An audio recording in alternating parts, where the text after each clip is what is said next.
pour répondre à une intervention d'hier et dissiper un malentendu, bien entendu que le travail du symbolique, il n'est pas l'apanage, le monopole du pouvoir d'État, ça va sans dire. Hein. Des luttes symboliques, il y en a partout en permanence. Hein. Et on peut dire que finalement, c'est l'essentiel du travail, disons, verbal des politiques que d'être dans le débat symbolique, dans la lutte symbolique pour imposer des représentations favorables à leur cause et défavorables à l'adversaire, hein, bien sûr. Et il y a du symbolique aussi, bien entendu, dans les, comment dirais-je, dans les expressions populaires, politiques ou infrapolitiques ou non politiques du tout, bien sûr, quoi.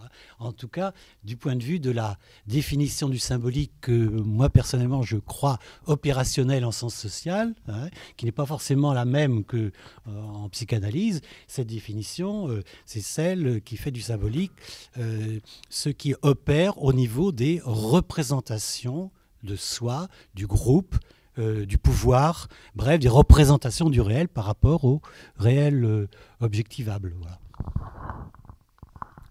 Déjà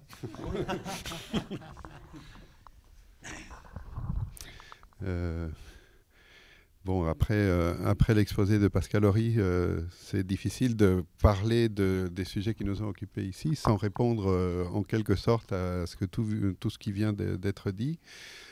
Puisque ton exposé était très dense et vraiment il ciblait les enjeux récurrents que l'on a dès qu'on travaille sur un objet concret, qu'il soit d'ailleurs un hymne national particulier ou un champ de problèmes tel qu'on peut le voir dans des logiques plus larges.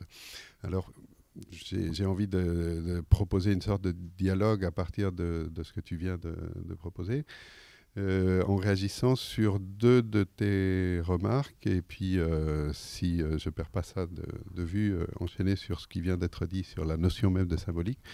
La première remarque à laquelle je voulais réagir, c'est à ce que tu as dit sur un ton de demi-boutade par rapport à la relation entre l'hymne national russe et le régime de Poutine. Tu as dit, est-ce qu'en décrivant l'histoire de l'hymne russe, on n'est pas en train de décrire le régime lui-même ? Et le sous-entendu, je crois, c'est oui, bien sûr. Et donc, la question qui est tout de suite là, c'est comment et pourquoi ? Moi, ça m'est arrivé à me confronter à ces objets, et pas plus tard qu'hier, puisque je parlais de la Marcha Peronista. Est-ce que raconter l'histoire de la Marcha Peronista n'est pas un peu faire aussi l'histoire du péronisme lui-même, ainsi de suite, pareil pour les hymnes nationaux, etc. Et je pense qu'il y a là un piège, c'est-à-dire c'est un piège dans lequel tombe, à mon sens, la plupart des histoires des hymnes pas récents, mais jusqu'à, disons, la découverte de la déconstruction du symbole, disons, où on racontait effectivement sur un ton souvent épique, c'est le cas d'histoire de la Marseillaise, voilà, comment on pouvait suivre non pas l'idéal national dans le cas de la Marseillaise, mais un certain idéal républicain qui devenait national au moment même de l'adoption de la Marseillaise comme symbole national. Et donc le piège, c'est de penser qu'il en est ainsi parce que les symboles sont bien faits et que justement, il n'y a plus aucun arbitraire à étudier. Les symboles, c'est une émanation naturelle de cette essence nationale, par exemple, qu'il s'agit de cerner. Et donc, ce qu'on a appris à faire depuis, c'est à faire la différence entre les deux choses et se dire, attention, c'est pas que les nations sont là toutes faites, il y a l'État qui travaille à les faire, il y a toutes les forces politiques, tous les agents sociaux qui font leur propre travail là-dedans. Et il demeure que quand on a dit ça, on a toujours l'impression que malgré tout, le régime de Poutine et l'hymne russe, il y a des affinités électives. Et je pense qu'une des raisons pour ce phénomène, c'est que les hymnes servent, les symboles politiques servent précisément à focaliser l'attention des gens sur cette question de l'imaginaire partagé, bon, je reviens sur l'imaginaire, le symbolique, mais enfin sur cette idée-là. Et que donc, c'est bien toute l'importance de ce genre d'opération dans l'espace public que de produire des discours qui, par définition, sont à un niveau de généralité qui engage l'ensemble de la communauté. Et donc, il y a bien cohérence entre ce sentiment qu'on peut avoir et la logique politique qui est derrière. C'est précisément parce que les gens qui ont proposé des symboles et qui travaillent à les reproduire, à les infléchir, ont envie de nous faire disons, nous situer à ce niveau-là de généralité.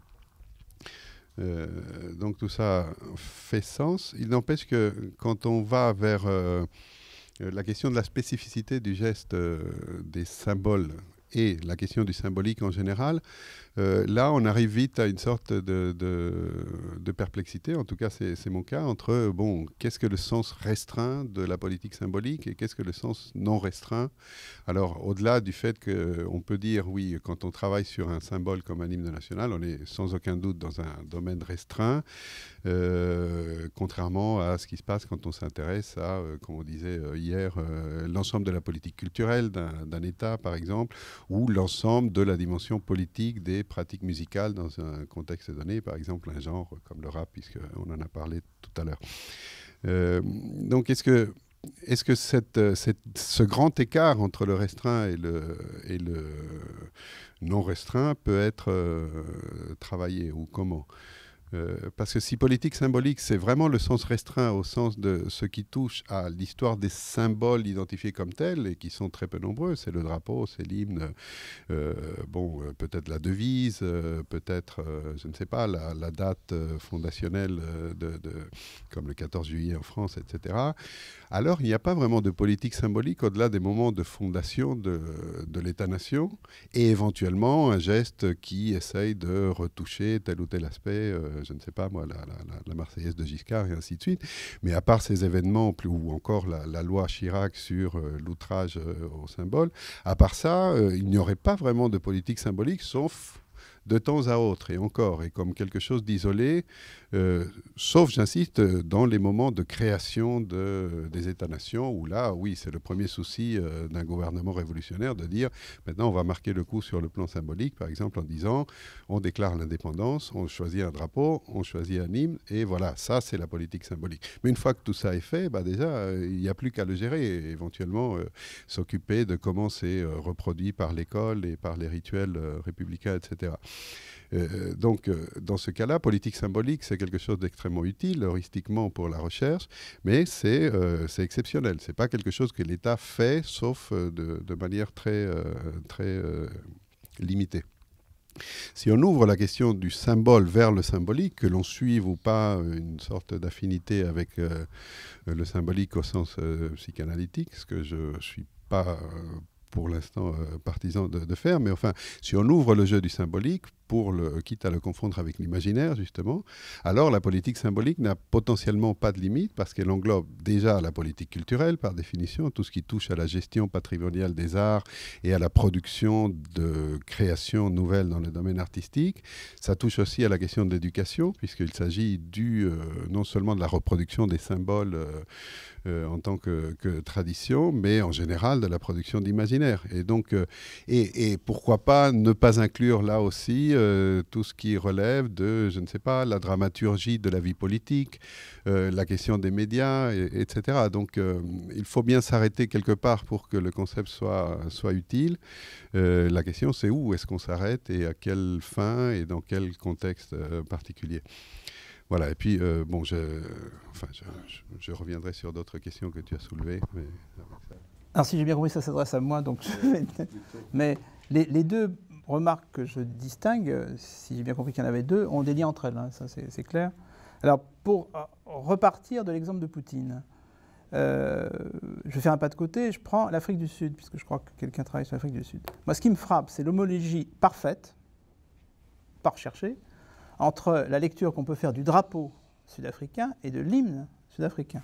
C'est-à-dire que c'est un travail volontariste de fusion, puisque le drapeau sud-africain actuel, c'est d'une certaine façon l'ancien drapeau de l'époque de la suprématie blanche qui est pénétré par les couleurs de l'ANC. Je simplifie, mais c'est quand même comme ça que ça fonctionne. Et l'hymne syncrétique sud-africain fonctionne sur le même modèle. Moi, je suis bien obligé, n'ayant aucunement l'intention de travailler sur l'Afrique du Sud, mais me posant la question des formes d'homologie entre ces formes de symboles et les choix politiques, qui nous importent par ailleurs de tel ou tel régime, de voir qu'il y a effectivement un lien. Je vois un lien, je vois une certaine cohérence. Étant bien entendu que la question est de savoir l'efficacité de tout ça. Hein. Pour l'instant, c'est pour ça que je vais, pour répondre à la deuxième question qui est donc liée à la précédente, voter à titre personnel, hein, qui n'engage vraiment que moi avec mon travail, d'ailleurs assez limité dans l'espace-temps sans doute, sur l'histoire des politiques symboliques, je vais voter pour l'acception restreinte. Parce que c'est déjà assez de boulot comme ça. Donc, mais j'anticipe. Donc je continue sur Poutine et le reste. Bien entendu, je ne suis pas en train de dire que l'opération poutinienne va fonctionner.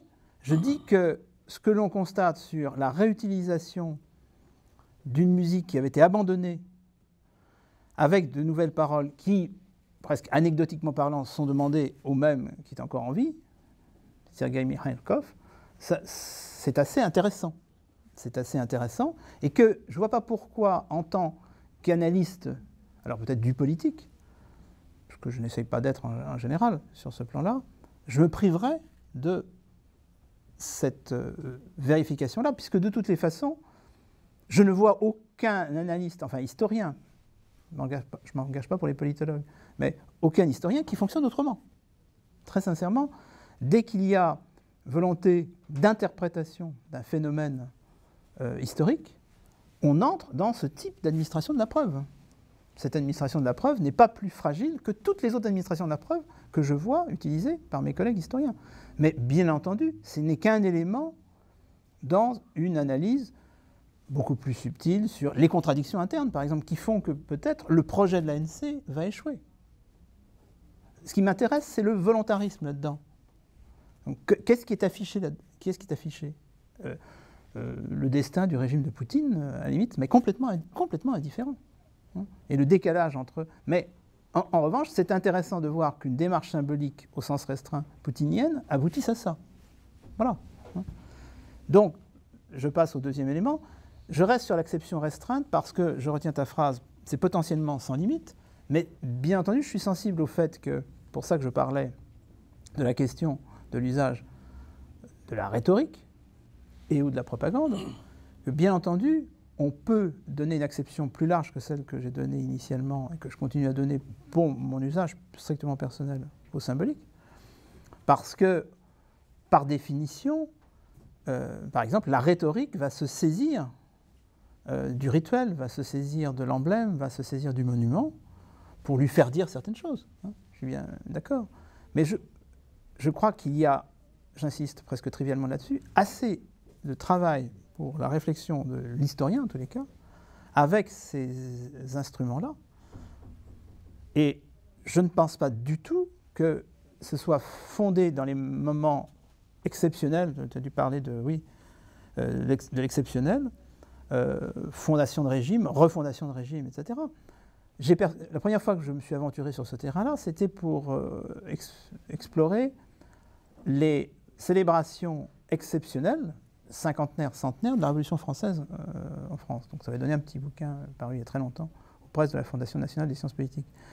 Et ça concernait le centenaire de 1889, le 150naire dont personne ne parlait de 1939, rencontre intéressante, hein, 1939, 150naire de la Révolution française, et le bicentenaire, travaillé par ailleurs par Patrick Garcia, dont on sait, il en a fait quand même une thèse entière, rien que le bicentenaire, d'ailleurs il y a 10 thèses à faire rien que sur le bicentenaire, à l'époque de Mitterrand. Bon. Et Patrick Garcia a fait une thèse qui, d'ailleurs, pour l'anecdote, est quand même la seule thèse que je connaisse dont le sujet ait été déposé avant que, événementiellement parlant, l'objet ait été circonscrit, puisqu'il a déposé son sujet de thèse avant 1989. Bon. Mais on savait qu'il allait sans doute se produire quelque chose, et même si à la limite il ne se produisait rien, c'était très intéressant pour le bicentenaire. Donc voilà, écoutez, ça fait du travail, du grain à moudre. Et je maintiens que il se passe des choses essentielles qui permettent d'éclairer par ailleurs certains éléments du fonctionnement des sociétés politiques, des sociétés tout court, enfin bon, je ne vais peut-être pas rentrer dans le détail, à travers ces objets que sont une fête nationale qui n'est jamais deux fois la même, etc. Donc, je comprends bien que c'est apparemment restreint, mais c'est quand même enfin moi je pense que c'est cristallisateur. Tu vois. Mais je comprends bien qu'il y a une acception plus large. Je voudrais revenir sur le débat acception large, acception étroite. D'abord, je pense qu'effectivement, une acception large, ça donnerait beaucoup de travail si un seul chercheur voulait travailler sur tous les aspects du symbolique. Mais il n'y a aucune raison. Pourquoi, au sein d'une définition large du symbolique, ne se focaliserait-on pas sur l'emblématique sonore, comme vous venez de le dire, ou sur, comme l'ont fait les collaborateurs de l'ouvrage de Pierre Nora, les uns sur la Marseillaise, les autres sur les monuments aux morts, et que sais-je encore. Donc, à mon avis, cet argument-là, il a sa limite, je crois, quand même. On n'est pas obligé de travailler sur tout le symbolique. D'ailleurs, par exemple, l'État, on ne va pas renoncer à l'État sous prétexte que l'État, c'est un concept tellement vaste que personne ne peut travailler sur tous les aspects de l'État.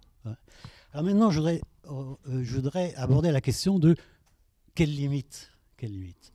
Alors, je vais essayer de raisonner pour une fois, sur des faits de langage et non pas sur des rituels ou sur des objets matériels comme les monuments. Faits de langage. Si j'utilise par exemple le mot collaboration, je peux parler dans certains contextes de la collaboration du personnel administratif qui m'allège des tâches, notamment dans mon établissement d'origine, etc. Des choses comme ça.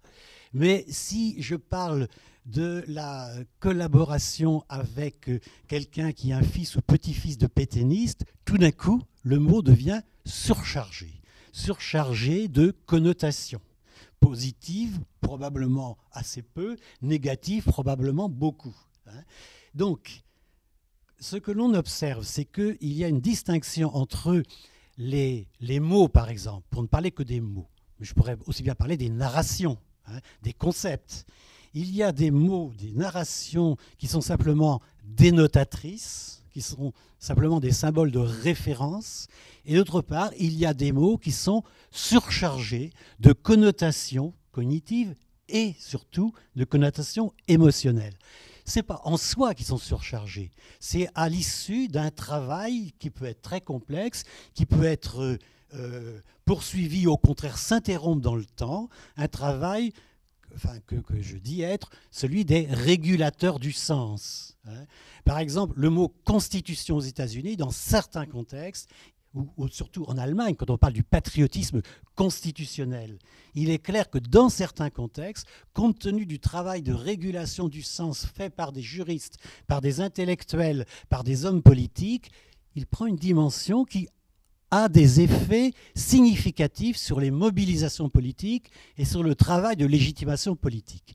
Donc, je dirais qu'il y a du symbolique, non pas en soi, mais lorsqu'il y a une surcharge de sens, au niveau notamment des connotations émotionnelles, qui fait que ça a des effets politiques repérables. Alors, juste, je ne veux pas accaparer la parole, juste une dernière petite observation. Le mot symbolique, je l'ai évoqué très rapidement ce matin, fonctionne dans des sens complètement différents dans diverses disciplines, notamment en psychanalyse, car la définition que je propose, elle est assez relâchée, assez distanciée par rapport au symbolique dans la fameuse trilogie de Lacan, par exemple. Ce que je veux dire, c'est qu'au fond, chaque science sociale, ou peut-être chaque groupe de sciences sociales, a des besoins conceptuels qui peuvent être légèrement différents. Nous, en sciences politiques, je crois que nous avons un besoin d'isoler ces fameux mots-clés, ces fameuses narrations, ces fameux lieux dans l'espace, ou ces règles protocolaires qui ont des effets significatifs dans les comportements politiques, dans les mobilisations, dans les processus de légitimation. Voilà pourquoi. Ce qui ne veut pas dire qu'on va imposer notre définition à qui que ce soit, vous voyez. Voilà. Symétriquement la même chose pour les historiens, mais je maintiens que tout chercheur délimite. Donc la délimitation n'est à mon avis jamais ni trop large ni trop étroite, elle répond à certains objectifs qu'on se donne. Je pense que l'acception restreinte qui n'engage que moi me permet d'aller assez loin dans l'exploration de dispositifs matériels et immatériels qui me disent beaucoup sur, par exemple, par ailleurs, l'art, pour ne prendre que cette vaste question. C'est-à-dire que je ne suis pas du tout effrayé par la vastitude de, mais je prends cet angle-là parce que j'ai des dispositifs qui correspondent à certaines demandes sociales, à certaines convention, etc. Je crois que le côté conventionnel et restreint de certains de ces exercices-là, ça permet éventuellement d'aller assez loin ou assez profond. Mais c'est un choix presque pratique. Hein. C'est pas la crainte que j'embrasse trop. Hein. Voilà, c'est pas ça. Mais bon.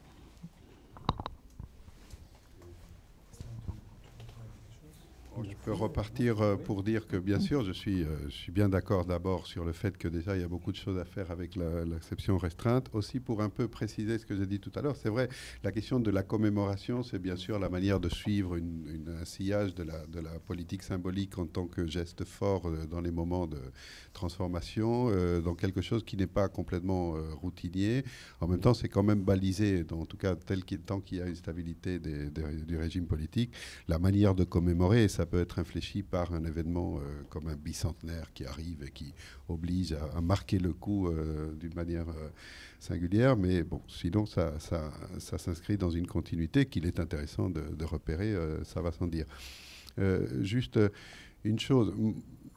Disons, l'avantage de restreindre la notion de politique symbolique à ce que tu as dit, c'est effectivement, celle de cerner ces espèces d'opérateurs, enfin, signifiants. Je ne sais pas, il y a le mot signifiant qui me vient à l'esprit, j'y reviens par rapport à un commentaire de mon voisin.